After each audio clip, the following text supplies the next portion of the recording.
We are going to your house to beat you to death. You vile person, you will not die a good death. You say I caused your death? You are wrong, you are wrong, you are working. Married for only 41 days, she drained her husband of 13 million in assets, repeatedly committed domestic violence against him with her mother, and drove her programmer husband to the brink of suicide. Why is this venomous wife still at large? Hello everyone, this is Photography Investigation. I am Tianze. Today, I want to share with you a death incident that will overturn your worldview. It is the tragic case of a genius programmer deceived into marriage and falling to his death. When a young and promising software founder meets a fair-skinned, beautiful and obedient rich girl, a marital farce unfolds. From meeting and falling in love to a whirlwind marriage and quick divorce in less than half a year, he used every trick in the book to drain the other party of 13 million in assets, while he suffered greatly, ultimately leaping from a high building to end his pain with death. So what exactly happened back then? What secrets were hidden by this seemingly well-matched couple? Next, let's turn back time to 2017 and explore the ins and outs of this case together. Su Xiangmao was born in 1980 in a rural family in Fujian, the youngest of 5 siblings. Due to the family's modest means, throughout his student years, Su Xiangmao's tuition fees were pieced together by his older brothers and sisters. In order not to disappoint his family's expectations, Su Xiangmao studied very hard. Not only did he receive multiple scholarships during his university years, but he was also directly recommended to pursue a master's degree in IT at Beijing University of Posts and Telecommunications, achieving financial independence by helping his mentor with projects. In 2007, after graduating with his master's degree, Su Xiangmao began working as a code programmer. 5 years later, in 2012, with a certain amount of experience and knowledge, he independently developed a mobile application called WePhone. The app primarily provided communication services, with most of its user base being overseas. At its peak, the total number of users even reached 20 million, allowing Su Xiangmao, as the founder, to accumulate tens of millions in assets just in his early 30s. Of course, having risen step by step from a poor rural background, he did not become arrogant because of this. After earning money, Su Xiangmao bought property for his parents back home and provided them with an annual living allowance of 200,000 to improve their living conditions. As for the older siblings who had supported him in the past, Su Xiangmao remained grateful and promised that for any younger family members, as long as they were willing to study, he would cover all their tuition fees. In 2017, as his career gradually stabilized, the then 37-year-old Su Xiangmao began preparing for major life events, such as marriage and having children.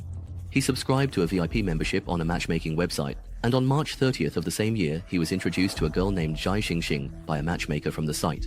She was born in 1986, stands 1.70 meters tall, holds a master's degree, has a pure appearance, and has a wide range of interests.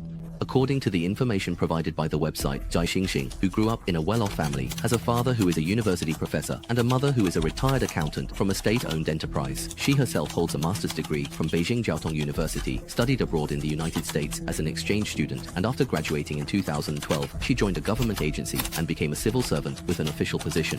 Although Zhai Xingxing's living conditions are very privileged, she does not have the slightest air of a wealthy girl. Not only does she have no bad habits, but she is also very frugal and values family life, making her a very suitable candidate for a wife. Without a doubt, whether in terms of appearance, knowledge, or family background, Zhai Xingxing's various conditions perfectly meet Su Xiangmao's personal standards. At the same time, what delighted Su Xiangmao even more was that Zhai Xingxing, who claimed to have almost no romantic experience, expressed her affection after their second meeting. She said she fell in love with Su Xiangmao at first sight and felt that they were destined to marry and that she would have children with him. Such a bold and direct confession instantly left Su Xiangmao head over heels. However, at that moment, he was not yet aware that this sudden affection was about to push him into the abyss of death. On April 13, 2017, having already established a romantic relationship, Zhai Xingxing and Su Xiangmao exchanged information about their financial situations. Zhai Xingxing sent Su Xiangmao a video of birds flying over a villa, along with property certificate information, implying that she not only had no worries about food and drink, but also owned a standalone luxury home. Not to be outdone, Su Xiangmao also shared screenshots of his stock and investment accounts, and immediately purchased a car worth 980,000 yuan for Zhai Xingxing. On April 30, 2017, Su Xiangmao took Zhai Xingxing, whom he had just met a month ago, back to his hometown in Fujian. According to his brother Su Xianglong's recollection, at that time, Zhai Xingxing appeared very gentle and sensible, actively helping with household chores and affectionately linking arms with Su Xiangmao's mother while shopping, making the whole family very satisfied with this prospective daughter-in-law. In early May 2017, after leaving their hometown in Fujian, Su Xiangmao and Zhai Xingxing flew to Hainan for a vacation. However, on the second day after they arrived, Su Xiangmao purchased a property in Hainan worth 3.2 million yuan and added Zhai Xingxing's name to the property deed. The reason was that Zhai Xingxing had repeatedly told Su Xiangmao that she really liked Hainan and dreamed of having their future wedding at the best hotel in Sanya, so Su Xiangmao fulfilled her request.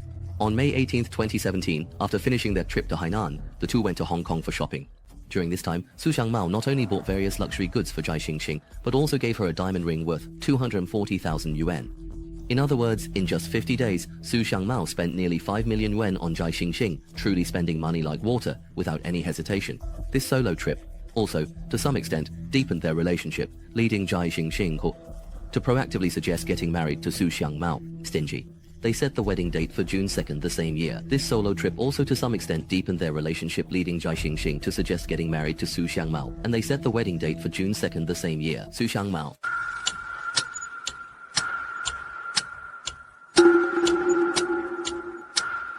I am 170 cm tall, weigh 49 kilos, and after 41 days of exposure, I concealed an inheritance of 13 million, forcing the other party to jump to their death. Yet, to this day, this venomous person remains at large. On the morning of June 1st, 2017, just after getting up, Zhai Xingxing suddenly told Su Xiangmao, "I kept dreaming last night, dreaming that I had previously registered at the Civil Affairs Bureau." But they divorced on the same day they registered. Immediately, Su Xiangmao jokingly asked, "Have you been married before?" Little did he know that this casual question would uncover an unknown part of Zhai Xingxing's past. According to Zhai Xingxing, a few years ago, she had registered a fake marriage with a man named Li Tiejun because he wanted to buy a house in Beijing, but didn't have a household registration, so she lent him a hand. However, they later had a very unpleasant falling out over some issues, even going to court. They went through mediation, and as one can imagine, such explosive revelations were hard for Su Xiangmao, who was previously unaware, to accept immediately. Therefore, he decided to postpone the registration and take some time to calm down. However, this attitude instantly angered Zhai Xingxing. Infuriated, Zhai Xingxing drove straight back to her place. Since Zhai Xingxing left, Su Xiangmao, after much contemplation, still didn't want to give up on this relationship. He fell into deep self-blame, and around 7 p.m. on June 2nd, he took the initiative to send a message to apologize, saying, "Xingxing, let's go register our marriage. The reason I said I needed to calm down yesterday wasn't because I thought the matter was significant, it was just too sudden, and I felt a bit overwhelmed." In response, Zhai Xingxing finally relented and accepted Su Xiangmao's apology, rescheduling the registration date to June 6th. However, on the night before they were about to register, another conflict arose.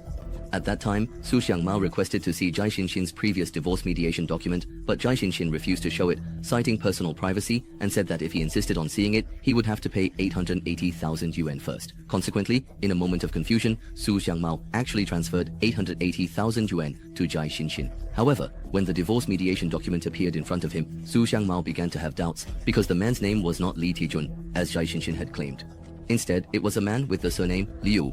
Additionally, the two got married in January 2011 and divorced in April of the same year, with the marriage lasting just over 3 months. After the divorce, Liu also compensated Zhai Xingxing with 200,000 yuan. Clearly, this situation does not align with the claim of a sham marriage for buying a house. Therefore, with doubts in his mind, Su Xiangmao once again considered delaying the registration of their marriage. Meanwhile, Zhai Xingxing, who had been stood up twice, completely lost her temper and physically attacked Su Xiangmao, even causing his eye to swell. On June 6, 2017, still unwilling to break up, Su Xiangmao once again sent multiple apology and reconciliation messages to Zhai Xingxing via text. It is worth mentioning here that Su Xiangmao was actually a carrier of the hepatitis B virus. After he confessed this matter to Zhai Xingxing, not only did she not feel repulsed, but she also continuously comforted him. Therefore, besides his deep affection, Su Xiangmao, who was already somewhat insecure, felt an additional sense of gratitude towards Zhai Xingxing. So, even when Zhai Xingxing demanded that to reconcile, he must transfer 50,000 yuan to her every day until she calmed down, Su Xiangmao obediently complied. Additionally, Zhai Xingxing mentioned that her uncle worked at a tourist site and could have used his connections to erase her previous marriage record, but now the police station had changed her household registration to Li Yi. This affected her life afterwards, so the instigator, Su Xiangmao, needed to compensate her with a divorce loss fee of 385,000 yuan. By this point, Su Xiangmao, who agreed to these terms, had paid a total of 338,000 yuan to Zhai Xingxing in this marriage certificate turmoil. The two officially registered their marriage on June 7th, but Su Xiangmao's financial losses did not end with a change in their relationship. Instead, they intensified. On June 17th, 2017, Su Xiangmao discussed wedding details with Zhai Xingxing's parents. During this time, a previous blind date of Su Xiangmao sent him a congratulatory message. Out of courtesy, Su Xiangmao replied to the message. However, when Zhai Xinxin saw these records, she insisted that Su Xiangmao was still maintaining an ambiguous relationship with other women. Thus, within just 10 days of registering their marriage, Zhai Xinxin proposed a divorce. Faced with this accusation, which he could not refute, Su Xiangmao had no choice but to smile apologetically and seek reconciliation, accompanied by a bank transfer. But this time, Zhai Xinxin, whose appetite had grown, was no longer satisfied. The minimum standard had become 50,000 per day. Not only did she demand that Su Xiangmao pay her a 1 million yuan apology fee directly, but she also forced him to sign an agreement. The general content of the agreement was that if Su Xiangmao initiated a divorce, he would need to compensate Zhai Xinxin with 5 million yuan and pay off the loan on the house in Hainan, completely gifting it to Zhai Jingxing. As before, Su Xiangmao, who wanted to preserve the relationship, compromised again. Unfortunately, his concessions and tolerance became the basis for Zhai Xinxin to escalate her demands. In the following period, Zhai Xinxin used various reasons to repeatedly bring up divorce, such as harshly criticizing Su Xiangmao for being cold and indifferent, or mocking him for being a hepatitis B virus carrier, completely unsuitable for marriage, and so on. On June 22, 2017, feeling extremely oppressed, Su Xiangmao took the initiative to separate from Zhai Xinxin and return to his residence in Xiexi, trying to calm his emotions. However, Zhai Xinxin did not intend to let him go, and once again demanded that Su Xiangmao sell the house in Xiexi and buy a villa, or a large flat on a lower floor. There were two reasons. One was Zhai Xinxin and her relatives and friends all lived in large houses of over 140 square meters. The second reason was that Zhai Xinxin was afraid of heights and couldn't live in a high-rise building. At the same time, Zhai Xinxin also suggested that the household finances should be managed by the woman, and demanded that Su Xiangmao hand over all his assets and savings. Although all these signs made Su Xiangmao deeply feel that the woman in front of him was too materialistic and scheming, he was already in a difficult situation, because if they really got divorced, not only would he not be able to cut his losses, but he would also pay an even greater price. On July 2, 2017, Zhai Xinxin sent Su Xiangmao a long message, the main content of which was that she never lacked money, with personal assets even reaching 20 million. She not only had cars and houses, but they were luxury cars and villas. Moreover, her parents were also prominent figures, with her father receiving 3 to 4 million annually just in research funding. Additionally, the men introduced to her by the matchmaking website all had better conditions than Su Xiangmao, and they all actively pursued her. Therefore, her relationship and marriage with Su Xiangmao were entirely based on feelings, having nothing to do with economic conditions or social status. Clearly, Zhai Xinxin's remarks were typical of classic PUA, pickup artist tactics, elevating herself while greatly undermining Su Xiangmao's confidence. Thus, unwilling to be manipulated any longer, Su Xiangmao took the initiative for the first time to propose a divorce.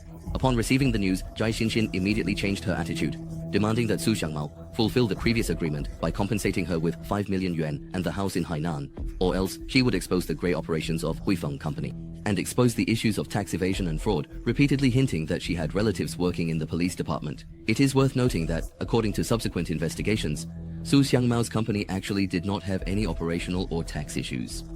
However, for some reason, when Miss Zhai threatened him with tax evasion, Su Xiangmao appeared to be very frightened, to the point of being driven step by step to a dead end. She is definitely the most vicious and cruel wife in the country. She swindled her husband out of 13 million yuan in just 41 days of marriage and subjected him to daily mental torture until he was forced to commit suicide by jumping off a building. Since July 7, 2017, Zhai Xinxin, having already torn off the mask, began to continuously send threatening messages to Su Xiangmao, stating that his tax evasion was severe enough to warrant a life sentence. She threatened to report Su Xiangmao as a criminal and watch his company collapse, turning him into a prisoner. At the same time, Zhai Xinxin also brought her mother to Su Xiangmao's apartment, where they punched and kicked him in the elevator. To avoid the harassment from Zhai's mother and daughter, Su Xiangmao had no choice but to move into a hotel. Although Su Xiangmao had made up his mind to divorce at that time, he still tried to persuade Zhai Xinxin with kind words, hoping not to make their relationship too tense. However, Zhai Xinxin was relentless, repeatedly hinting and secretly threatening Su Xiangmao, saying that her uncle had been promoted to a senior police inspector and that bringing down Su Xiangmao would be an easy task. On July 13, 2017, Su Xiangmao received a call from Zhai Xinxin, but on the other end was the voice of an unfamiliar man. The man said, "Young man, our family has more than a dozen people. If you dare to bully our Xinxin, you better pay up quickly. If you don't pay, we'll shut down your company and have you imprisoned immediately. We'll come to your house tonight to arrest you." Although Su Xiangmao was not aware of the caller's true identity or background at that moment, he mistakenly believed that his company's taxes and operations were indeed in serious trouble. He immediately contacted Zhai Xinxin, who took advantage of the situation by proposing an even harsher solution. She demanded that Su Xiangmao compensate her with 10 million yuan for emotional distress, and reiterated that the matter had already alarmed their relatives in the police department, who could have Su Xiangmao imprisoned at any moment. On July 16, 2017, with no other options, Su Xiangmao signed an extremely unfair divorce agreement with Zhai Xinxin. He agreed to compensate Zhai Xinxin with 10 million yuan, paying an initial installment of 6.6 million yuan before signing the divorce agreement, and settling the remaining 3.4 million yuan within 120 days after receiving the marriage certificate. Additionally, the property purchased in Hainan would also belong to Zhai Xinxin. In 2017, on July 18th, after Su Xiangmao transferred the remaining 6.6 million yuan and the Hainan property to Zhai Xinxin, they proceeded with the divorce formalities. At this point, in this marriage that lasted only 41 days, Su Xiangmao spent a total of over 13 million yuan on Zhai Xinxin, and this outcome was almost identical to Zhai Xinxin's previous marriage. Of course, the entanglement between the two was not yet over. To recover the remaining 3.4 million yuan in compensation, Zhai Xinxin continuously harassed Su Xiangmao for over a month after the divorce, even demanding that he raise money by mortgaging his property. It wasn't until Su Xiangmao's family learned of the situation that they rushed to persuade and stop him, and helped Su Xiangmao report to the police and hire a lawyer. According to Su Xiangmao's brother, Su Xianglong stated that his brother originally planned to return to their hometown in Fujian for a break after resolving everything, but no one expected the tragedy to occur. September 6, 2017, the day before Su Xiangmao jumped to his death, he begged Zhai Xinxin to let him go, but Zhai Xinxin said she had already reported him to the relevant authorities. At around 2 a.m. on September 7, 2017, Su Xiangmao posted an announcement on Breeze Software saying that the company's legal representative had been killed by his poisonous wife, Zhai Xinxin, and Breeze would soon cease operations. Though this announcement was quickly withdrawn, Zhai Xinxin and her friends still saw it. An enraged Zhai Xinxin began bombarding Su Xiangmao with voice messages, cursing him out. This is too much. You have 2 days of late use, and now you just transfer it to me like this. And this matter was told to me by so many people sending me WeChat messages and texts. My phone is exploding. How do you expect me to pursue this matter? You tell me. You decide for yourself. What are you doing? I'm telling you, I agreed to send this all for evidence. We will go to your house and beat you to death. You despicable person, you won't die a good death. You say I caused your death. Die. What life do you have? However, Su Xiangmao did not respond to these messages, as he had already prepared himself for death at that time. At 5:30 in the morning that day, Su Xiangmao slowly walked up to the top floor of the apartment and sent his sister a final text message saying, "Sister, I love you all so much, but I really can't continue anymore. I'm sorry to the family." Then, he placed his phone in the southwest corner of the rooftop and jumped off the building. Regarding Su Xiangmao's suicide, and since every sum of money he transferred to Zhai Xinxin was backed by corresponding agreements, the case could not be filed as a criminal case from start to finish, and could only proceed as a civil lawsuit. On July 12, 2018, the civil lawsuit related to this case officially went to trial. In the defendant's seat, Zhai Xinxin not only shirked responsibility with various excuses, but also requested the court to redivide the couple's marital assets. On December 21, 2020, the first trial of the case where Su Xiangmao's family sued Zhai Xinxin was held. During this period, Zhai Xinxin did not appear in person, and there has been no final verdict to date. Therefore, on the legal front, whether the assets Su Xiangmao gave to Zhai Xinxin were a legal gift or a coerced action against his will, requires a final judgment to determine. According to the lawyer hired by the Su family, after the civil lawsuit, they plan to proceed with a criminal lawsuit based on the conditions established during this period, and they have already gathered relevant evidence. For example, Zhai Xinxin once candidly said in a chat with a friend, "So I plan to get some more money and then divorce. I can't imagine spending my whole life with that kind of person. I'll either get a divorce or find a young boyfriend to have fun with, spend the money. That short guy born in the 80s isn't young anymore. I've already planned my way out." It's very clear that for Zhai Xinxin, her marriage with Su Xiangmao was definitely not based on feelings. What she called love at first sight was actually a premeditated deception from the start. This is Late Night Investigation. Thank you for watching. Remember to like, comment, and subscribe. See you in the next episode.